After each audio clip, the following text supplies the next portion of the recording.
Hey guys, what's going on? Welcome back to another Java Bro video, and in this video we're going to be learning all about methods in Java and why they are one of, if not the most important thing we need to get right in Java.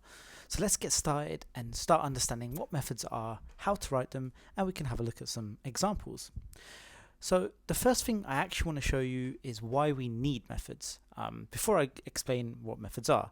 And to do that, we're going to write some code based on kind of what we already know. So if you remember the last episode, we covered conditional statements and some more operators. So let's print out like a simplified version of the is raining examples. Let's click paste. So as you can see here, we've got a variable called is raining, which is of type boolean, which has been assigned the value true. And if it's raining, we're going to print out it's raining.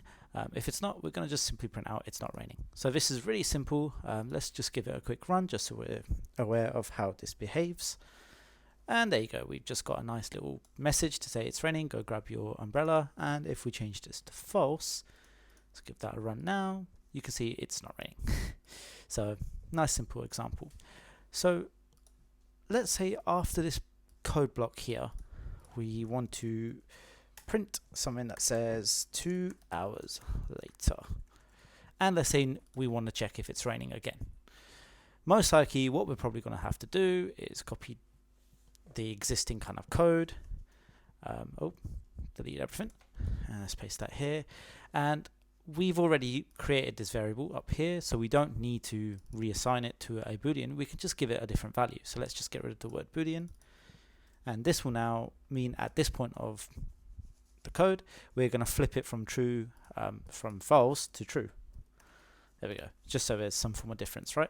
So we're saying 2 hours later, let's add the S, we want to check the weather again. Okay, and now let's run this.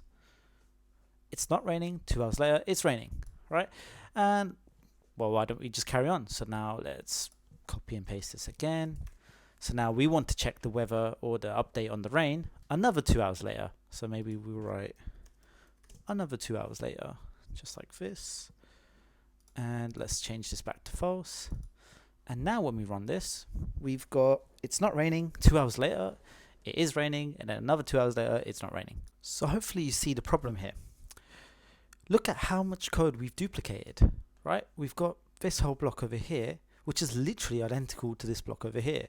And this block, apart from the is raining value, is also duplicated.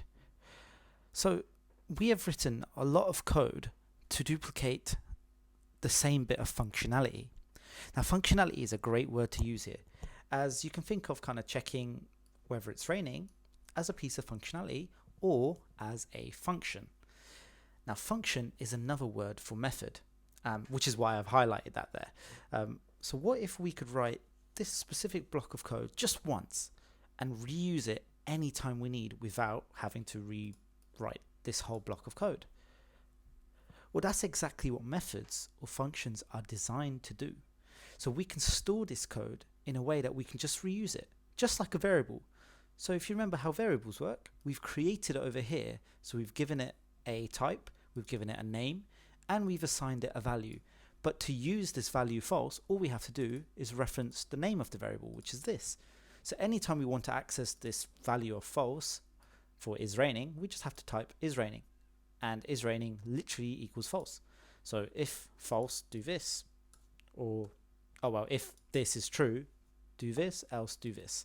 And obviously it's not true because it's false.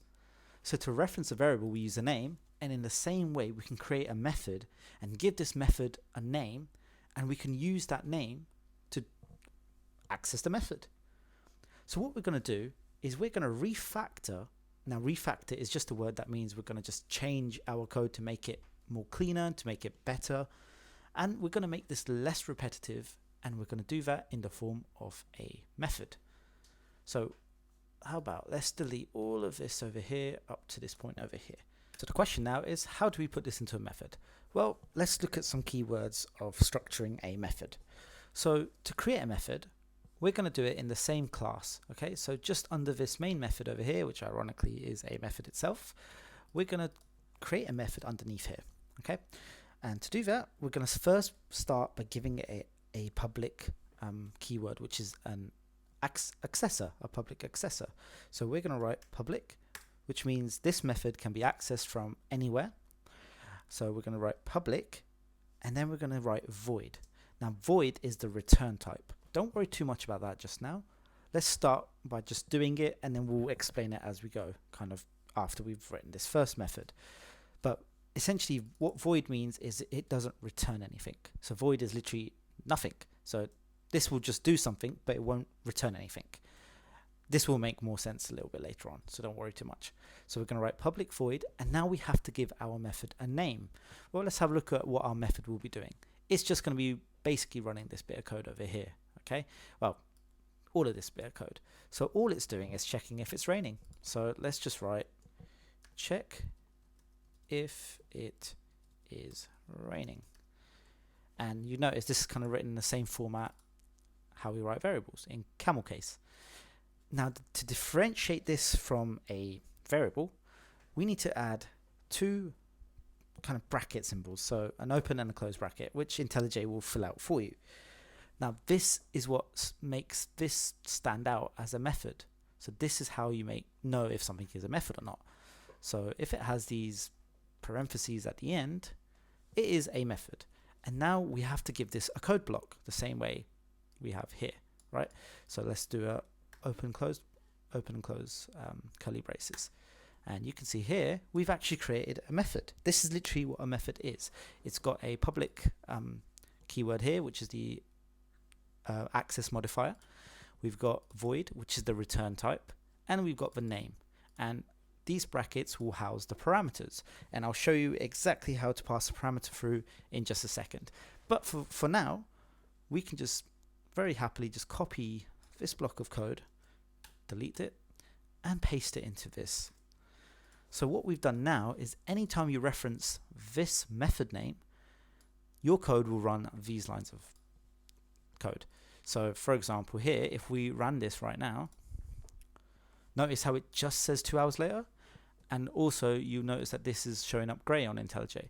The reason why is we've not referenced this anywhere, right? This is just the definition. We've defined a method, okay? We haven't actually used it because this is our main method, and all it currently does is print something. One thing to note before we try and run this method, because we are in the main class over here and we are trying to run our method inside a public static class, our method also has to be static. So after public here, we're going to write the word static, and it's a little bit complicated to explain, but just to give you a brief overview, when we use the static keyword here, our class does not need to be instantiated, or we don't need to create an instance of our class to use this method. So think of it this way: when our application runs, we don't create an instance of the main class, it just kind of runs it. So that sounds a little bit complicated, but don't worry too much. But for now, make sure we just use static here whenever we're running, kind of when we're creating methods inside our main Java class. We're going to go into instantiating classes a little bit later on, as it's a little bit more complex. But for now, let's just add this static keyword. So now we've added the static keyword, we have access to this class inside our main method here, as this is also static. So what we can do now is simply start typing check if it is raining, and you'll notice here that IntelliJ is giving us as a suggestion. So if we click this here, and if we run our code now, notice here we've got it is not raining. So look how simpler our code looks now if we kind of reenact what we did before. So let's print out 2 hours later, then maybe let's do check if it's raining again, and let's print out 2 hours later again. So if we run this method now, the main method, you can see we've got it's not raining, 2 hours later, it's not raining, 2 hours later, it's not raining, right? And look how much cleaner this looks. Rather than having to paste or copy and paste these lines multiple times here and then here and then here again, we've just written it once and we are able to reuse it, right? Now, you might be thinking, well, in the previous example, when we checked if it's raining after these 2 hours, it actually said it is raining, yeah? And the reason why is we're actually hard coding the value of is raining to false. Well, because of that, we're never going to get a scenario where is raining is true. And that's actually why IntelliJ is complaining here. Condition is raining is always false. So this method is actually always going to print out this line. So that's where parameters come into play. And parameters are essentially, we give information to this method to carry out a task. So let me show you how it would look like. Let's take this line out and paste it up here. Okay, so right now we have set is raining to false. Okay, so what if now we want to pass this value of is raining is false into our method here? So that way it's not hard coded. This method will take in this value, and then this value can be used as normal. Okay, so let's delete this from here. Now you see that is raining is red because we have no reference to is raining. But remember how I told you inside these brackets over here, we can pass in information, we can pass in parameters. So our parameter in this instance will be simply this value, right? So let's pass that in here first. So we can pass in is raining here. Okay, so what we've done is we're passing the value is raining inside check if it's raining. Now you notice here that it's still not picked it up here, but think of it this way, that these brackets need to match these brackets. Okay, so this bracket also needs to pass in the value is raining, but we also need to know what type of value this is. What type of variable is raining? Well, it's a boolean, so we've got to put in the type as well. So now what we've said is we've said that check if it's raining needs to take in an is raining value. This is not an optional value. So that's why these lines over here, line 8 and line 10, is complaining, because it's saying that, well, your method over here, check if it's raining, needs to take in a boolean value called is raining, or just a boolean value in general. But we've left these empty. So your code, well, this code will not compile. So if we ran this, see, method check if it's raining in class main cannot be applied to given types. Required a boolean, but we found no arguments. Now arguments is another name for parameters. As you can see here inside our main application, we take in args, which is short for arguments. So remember, this is also a method. So how do we fix the rest of this code? Well, we have to pass in is raining. There you go, and now the error's gone. So now we are passing in this value inside this method, which is used for this value. Okay, so let's run this. And there we go. It's not raining, it's not raining, it's not raining. Now, what we can do is something rather clever. So now at this stage, we can set is raining to true. Just like that. So now this value gets passed back into here, but now it's true. So if we run this, we've got it's not raining, it is raining, and it is raining here, because obviously this is now true. So when it goes into here and here, it's going to be true. Another way of doing this is by getting rid of is raining altogether and setting these manually. So we can set this as false, we can delete this, we can set this as true, and we can set this as false again, right? And this works absolutely fine because all this method requires is a boolean. It doesn't care what the boolean's called, because it's going to reference that boolean that you pass through with the word is raining. So this is basically to give you kind of like a behind the scenes look. When we call this method here, what it's doing is this, just like that. And then when we call this method here, it's doing this. So behind the scenes, it's setting the value of is raining as whatever you've passed in, and then it uses it in the code. And as you notice, there's no highlighting errors over here, simply because boolean is not hard coded. Your is raining value is not hard coded, so it can either be true or false based on how we pass it in. But you can clearly see how much shorter our code is now. You can see that we have got rid of all that duplication, and it's so much cleaner. And if you really wanted, because we're duplicating these lines over here as well, we can create another method. So you can have as many methods as you want, by the way. So let's do static void again, and let's call it print 2 hours later. Okay, and this doesn't need to take any parameters because it's just doing this. So we can do print, and actually let's just copy this line, a lot easier. So we can paste that here. And now every time we want to print this message, we can do print 2 hours later, print 2 hours later, and finally print 2 hours later. And as you can see now, if we run this, everything's the same. Everything's the same. And that means if you wanted to change the text here to 2 hours, maybe 4 hours later, like that.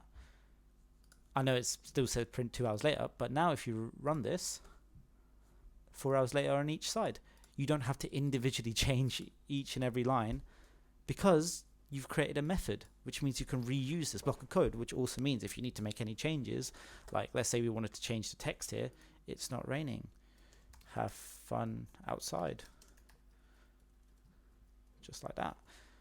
We don't have to individually change every bit of code that we've had this old bit of text. We can change the text in one place and it will automatically affect, these lines here, without having to actually manually change each and every line. See that? Have fun outside. So this is a very simple way of writing methods and a bit of an overview of why methods are so useful. Another thing I wanted to highlight is that these are unlimited. You can have as many parameters as you want, right? So you can even say, I don't know, we can make this a little bit more complicated. So what I'm going to do now is I'm going to change the name to check weather. Okay, and notice here these are now broken. Reason why is this does not match any methods that we've created. IntelliJ is complaining and saying that we can't find this method. Well, that's because we've now called it check weather. Okay, so let's create a bit more of a complex method that takes in more than one parameter. So let's do is raining, and then maybe let's do kind of what we did in the last one, where we take in another parameter for have got umbrella. Okay, so let's do if it's raining. Let's just do if it's raining, and then we can do if you have got an umbrella. Let's print out using my umbrella. Or let's say use your umbrella, just like that, right?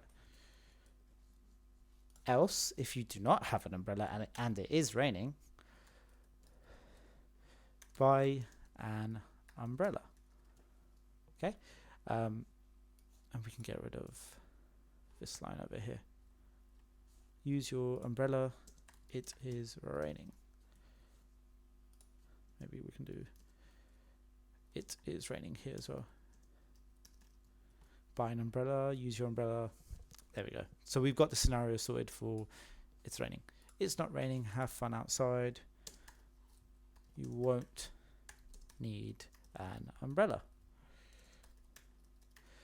So as you can see, our check weather method over here needs the is raining and have got umbrella. Technically this name does not make sense, so let's change it to check if it is raining and umbrella. Let's just call it that, okay, because that makes sense, because we're checking if it's raining and if you've got an umbrella. So now let's call this method here, and you'll see that IntelliJ has given us a nice hint to say your value for is raining will be false, but we now have to give it another value for if you've got an umbrella. So let's say true for this one, just like that. And now you can see you've got is raining as false, have got umbrella as true. We can do the same here. So let's do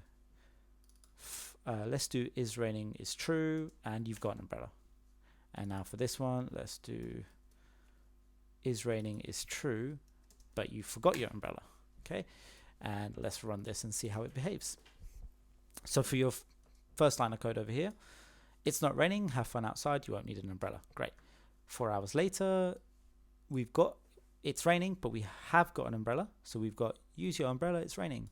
And in line 8 over here, it's raining, but we don't have an umbrella, which is why it's printing out buy an umbrella, it's raining. So as you can see here, we've got two values present, and they're both booleans. So you can have different variable types as well. So if we wanted to take in a string, for example, we can, and maybe we'll call this string message. Okay, so after everything in this method has happened, maybe right at the end, we want to print the message. So let's just do print line message. So now what we're saying is this method needs to take in another parameter, but this time it needs to be a string. So let's give it a string. So let's just say secret message, just like that. And then for this one, let's do secret message again. And for this one, let's just do something random like I like pizza. Okay, so now when we run this application, we get it's not raining, have fun outside, you won't need an umbrella, as well as it prints out secret message. In the next bit, we get use your umbrella, it's raining, secret message again. And then the last example, we've got I like pizza, as well as buy an umbrella. So you can see that we passed in another value here. And remember, you can use variables, so you can even create a string called secret message and make this equal secret message for user, something like this. Yeah, and then you can pass that in here. So it doesn't have to be, you don't have to create the string inside your brackets. You can create it as a variable and use it anytime you want, just like that. And we can run this. And there you go. You can see that it's printing out our secret message, and it's using the value that we've created in the variable. So this is a really simple view of methods. I hope this makes sense, and best thing to do is practice, create some methods, maybe have a look at some of the past videos we've done and look at the functionality we've created.